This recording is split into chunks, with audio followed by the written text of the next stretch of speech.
establishing a foothold within our community. But we as do a new use business. the UEZ funds as they're intended because we're monitored by the state as to how we use them, and we don't and have not violated any of the intended use of the funds.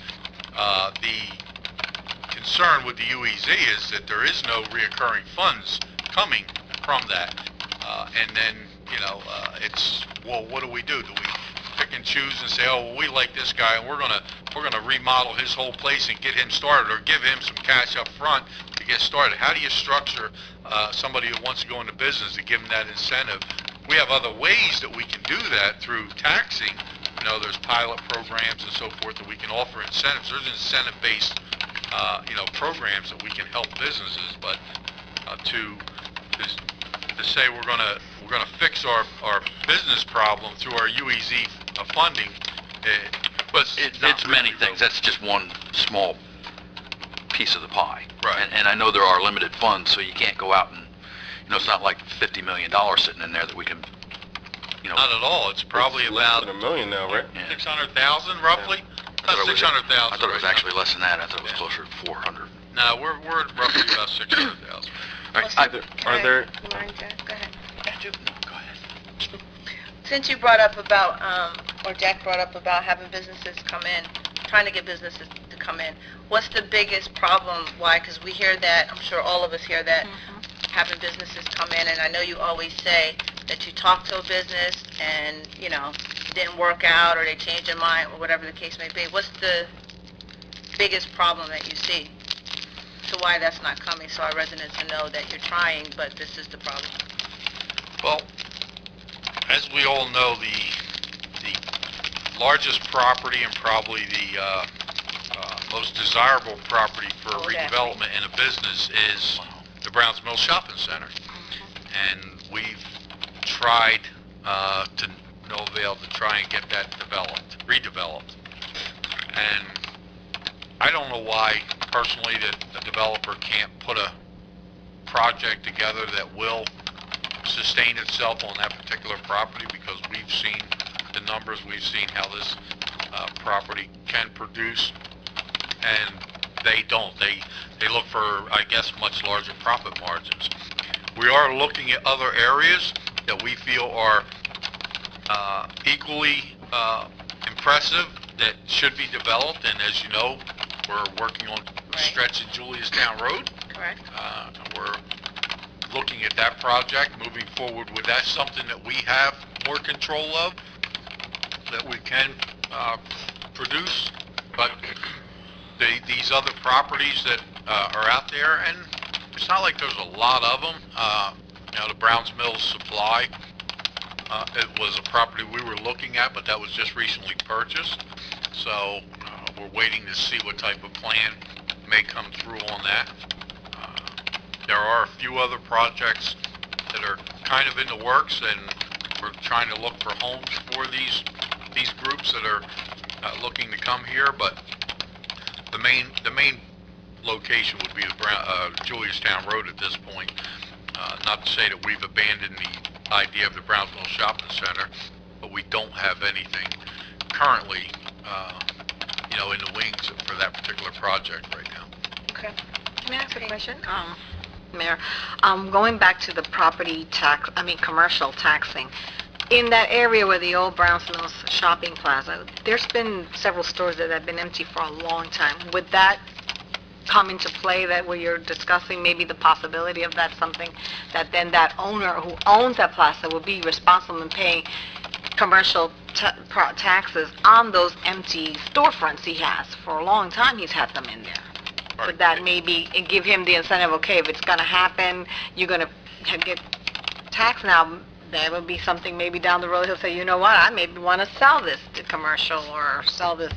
I don't know, that's just out of my head right now. Well, first, he's already paying taxes. He's paying his property taxes on that particular property. We would have to, and we've been discussing how to do this for properties such as that. And there's a couple others in the town that are in similar situations that may be a property that consists of multiple units. Right. And then how do you structure that ordinance so that you can target only the vacant properties within that unit, that property, and we are working at options like that. But we're hoping it would incentivize the property owner to put somebody in those properties, either at a reduced rate, or as we know he's done recently, he's put someone in at no rate. He put somebody in there with zero lease for a few years, but what he gets for the property is not our concern. Now, we just want to see properties occupied, businesses in these vacant properties, and that would satisfy our desires. But that's not the only one. Like I said, you go to the new Acme, there's 3 empty stores there. You go to that little place next to the Browns Mills. You go to the place next to the Browns Mills emergency squad building. There was a restaurant or two in there that are closed now and empty. You go down where Ricardo's is, and I think there's a couple of storefronts in there that are empty. There's a lot of these little strip plazas that have 1 or 2 stores that have facilities in them, but then there's empty facilities with them. It's not just one area that has that problem. It seems to be a problem throughout the town. Absolutely. And how do you incentivize the owner of that property to put somebody in that building? Because we get people that come to us for small businesses at times. They'll come into community development looking for a little property, but when they go shopping around, they find out that the cost of these properties are so high that they walk away. If you remember, I believe a while back we had a woman that wanted to come in and put in a veterinarian wanted to come in and put in a veterinarian in Dr. Shapiro's office. No, I'm sorry, she came to the planning board. I'm sorry, my boards committees mixed up. And she was researching that, and it just didn't work out because of cost. And she thought the location was great, but you have to try and incentivize these property owners, whether it's residential, which we've already decided and established a incentive program for that. It's not a revenue generating program. It's not what we proposed the program for and the council approved the program for. It has nothing to do with generating revenue. It has to do with getting the property owner in the mode to put this property back out there to be utilized, to get somebody in the property. And I don't know why it should be different for a business owner, an investor, as opposed to a resident.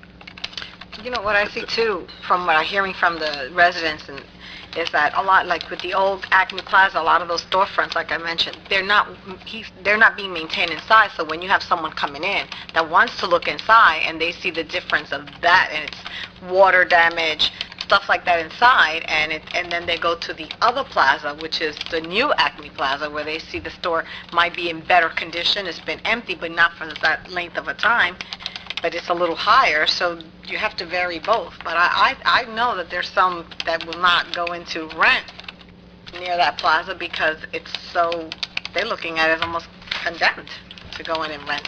And that's something where the property owner then should bring these storefronts up a little, so they can be something that is desired from anyone outside coming in to rent these properties.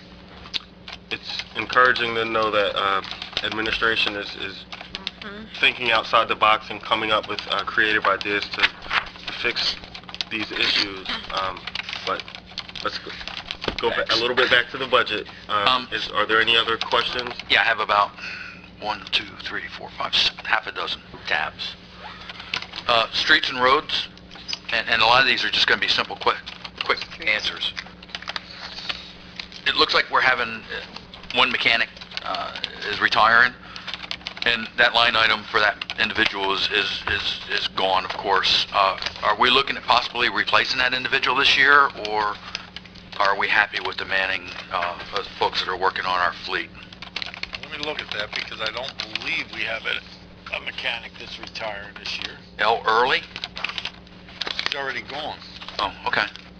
So I guess he's not going to be replaced. We've already replaced him with, I told you it'd be an easy yeah, question. with another employee, Gray? yeah, Collins, got his, was the replacement there. Complete. And then the next question I had was under streets and roads. And it's actually the last page. And forgive me, it's all the way down in the bottom, close to the bottom of the page. The last three of the account ID are 581. And it's highway road repairs for 63,000, yeah. Mhm. And we're dropping it to 28,000.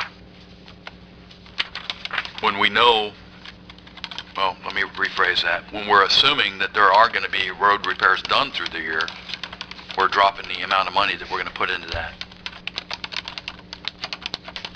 Yes, but the road repairs that we're doing are covered through the road program and which is already funded, But we think, asphalt. and that was through the capital improvement fund of last year, correct? Right. But we're also thinking we might have to borrow again before the end of the year. We won't know until we get later on into the year what our status is in funding and available funds as to how much we'll need in the year going forward. So that borrowing element is unknown at this point. Okay.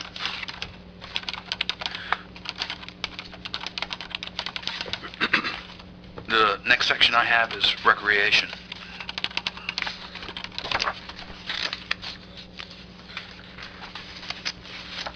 And I'm sorry, I'm going to apologize right now because my viewpoint on recreation is, yes, we need recreation, it's great, but if I have to list my priorities, I believe the roads are more important than recreation and the police department and a lot of other things. And yes, I do believe we do need recreation facilities, but then again, I have to prioritize. So I kind of look at this and I think, wow. I'm looking at the salary of the rec department. Looks like it went down this year by 133,000. Is that correct? Isn't hers half recreation and half senior center? I hope she's not making 133,000. I'm not sure. I'm asking. Her salary is covered under both departments, yes. Okay. I think she's making 56.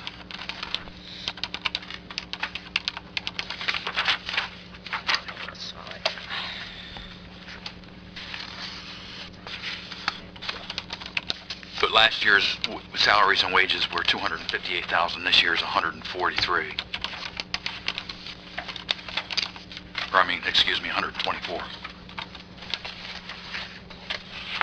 That seems like a substantial drop.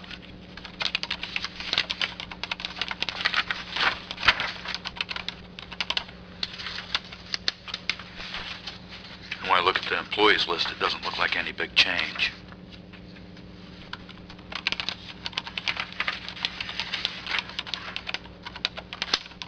Where exactly are you looking at, Jack? He's looking at, if you look at the first page under Costco. No, it's actually, where I'm looking is the third page. I'm sorry. Right, no, you're looking at the total. You're looking at the Yes, sir. total Yeah, Right, okay. for salaries and wages.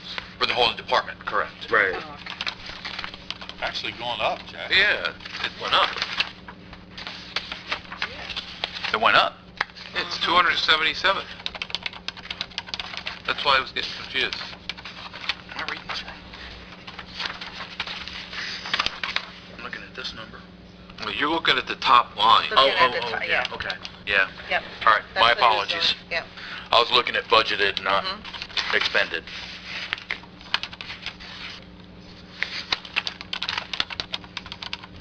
Right. I was looking at the wrong number. Yeah, the details are a little different than your actual budget. If you look at the budget book, it actually went down slightly. Right. And that's attributed to the title change in that department. the loss of an employee that was at a higher title last year, and the current employee that is at a lesser I saw that. salary, so... I was looking at I was interpreting the column wrong, so. Right. My apologies. No problem. It's, like I say, it's a slight decrease at this point, based on that employee change, but it's... And the second page on the rec center stuff, looks like we have an after-school program, and it says see below for $34,000.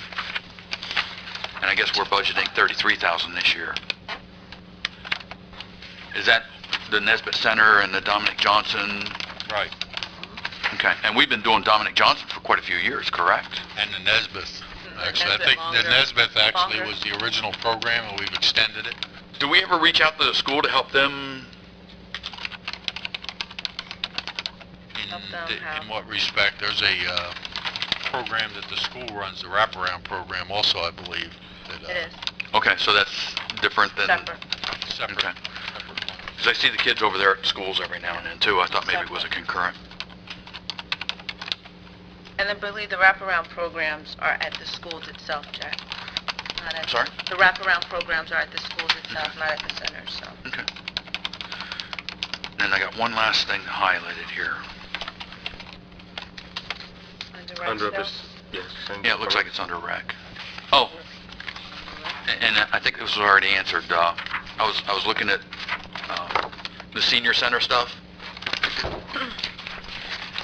and I was looking for the $4,000 TV and couldn't find it. You know, You love get that the TV, 4,000 okay? I'm wrapped around the $4,000.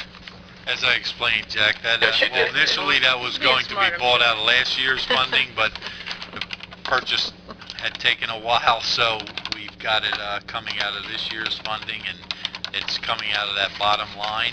You won't see it in your sub-account. Okay. And the TV's not $4,000. It's $3,600, I $3,600 believe. if I remember. Yeah. So again, 4,000 sounds good. A little misleading. Sending it to the 200 public. Well, left. with the mounts and all the other good 200 stuff that's going to go in there, I'm Yeah. sure it'll be around $4,000. So, And that bottom line is actually going down $3,100. yep. And that was all my questions. But at least it shows I tried to read this.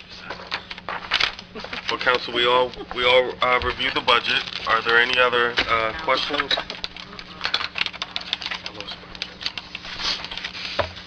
If not, we will go to public comment. Mr. Sorry. 2-minute break?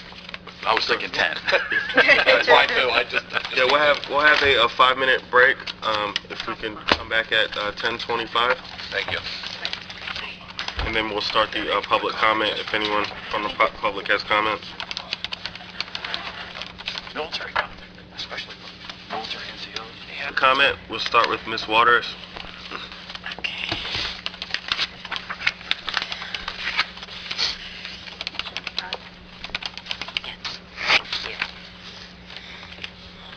I forgot who was there. I thought she was calling you sunshine and you were happy. I was thinking Amy was there.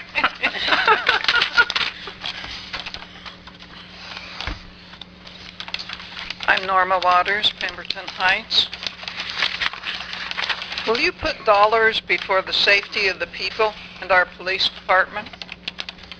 Will you allow administration to use this budget to further harass our police department? How have we allowed our police force to be diminished by 25%? Yes, 1 in 4 of our police, 14 out of 57, are gone, and only 4 are to be replaced. The mayor states that we cannot afford a full complement of officers and declares that our community is being adequately protected. Baloney.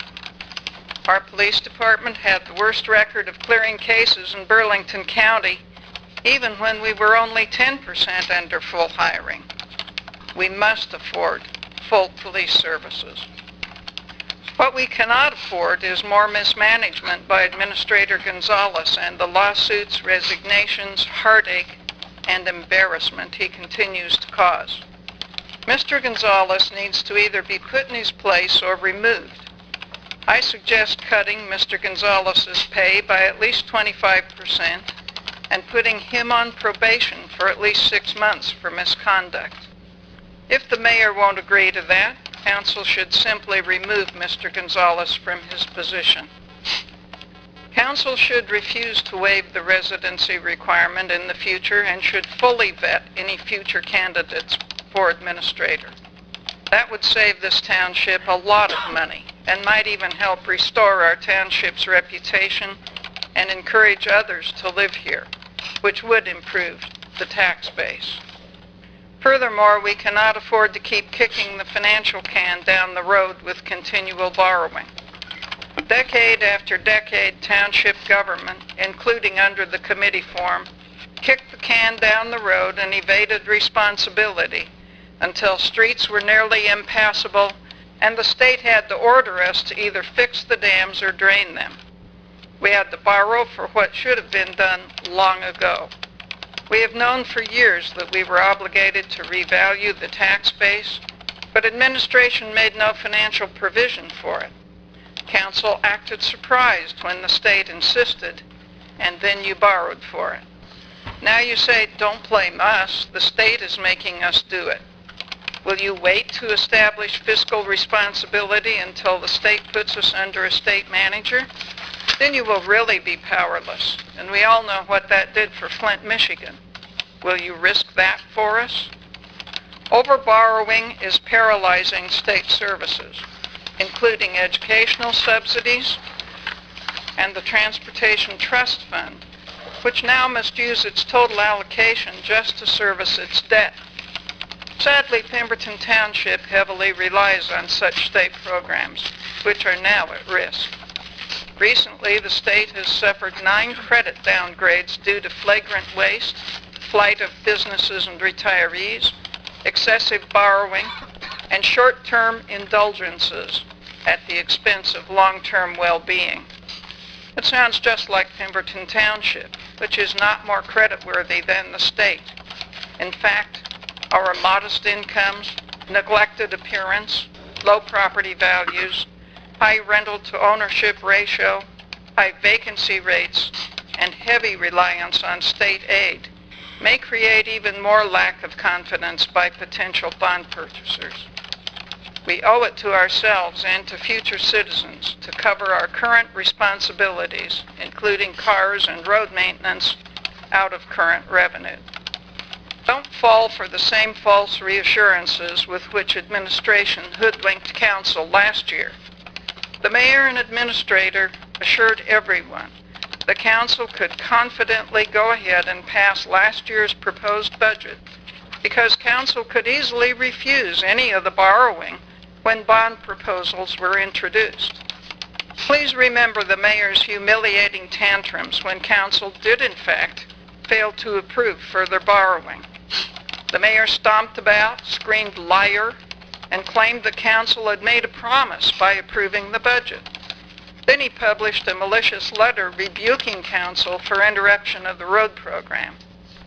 Please just say no right now to borrowing for roads, cars, and any other expenses which should be covered by the current tax rate. Plan for the future and start the long road to getting us into fiscal health. Thank you. Thank you, Ms. Waters. Thank you. Is there anyone else from the public that Deacon Bailey?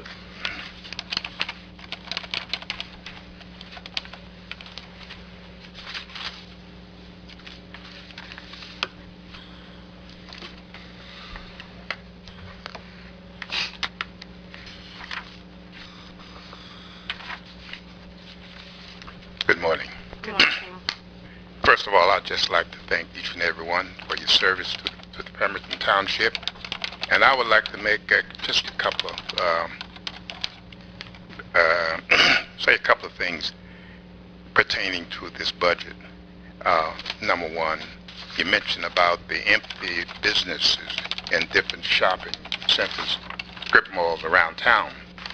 One of the reasons that some of the merchants leave is that after they have signed their lease or rented for a year or so, sometimes the rent double.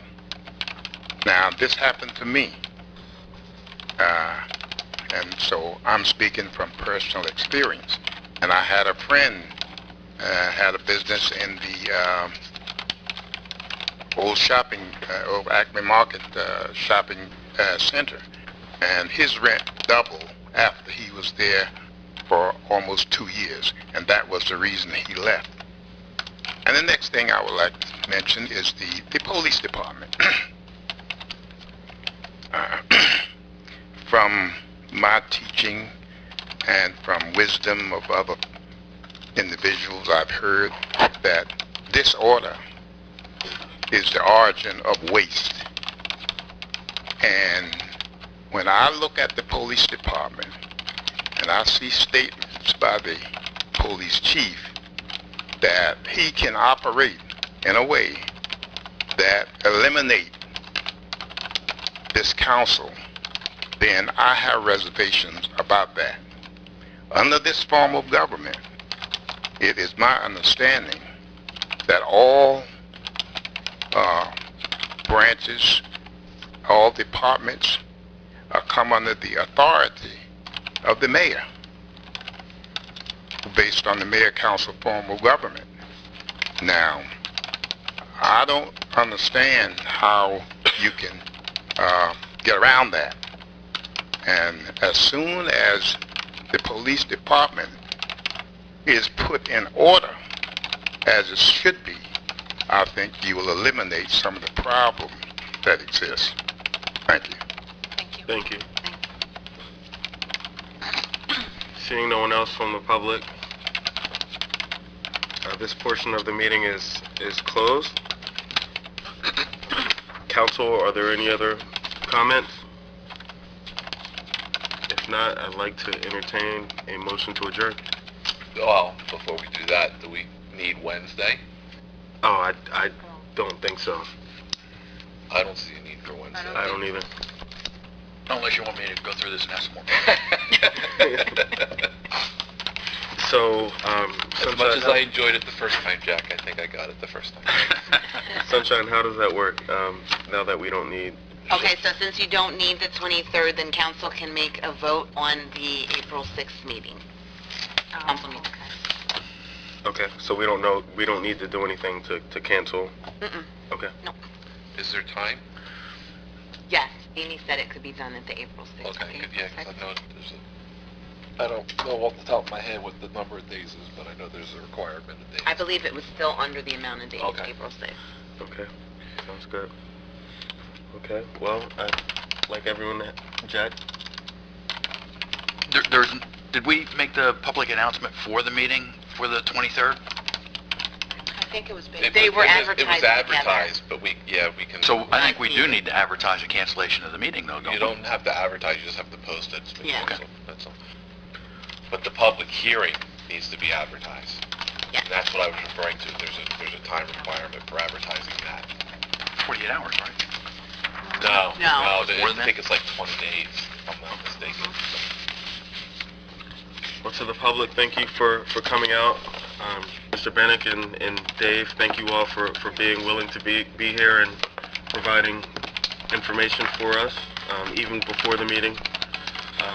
Council, if there's nothing else, enjoy the rest of your weekend and continue to research and look through the budget.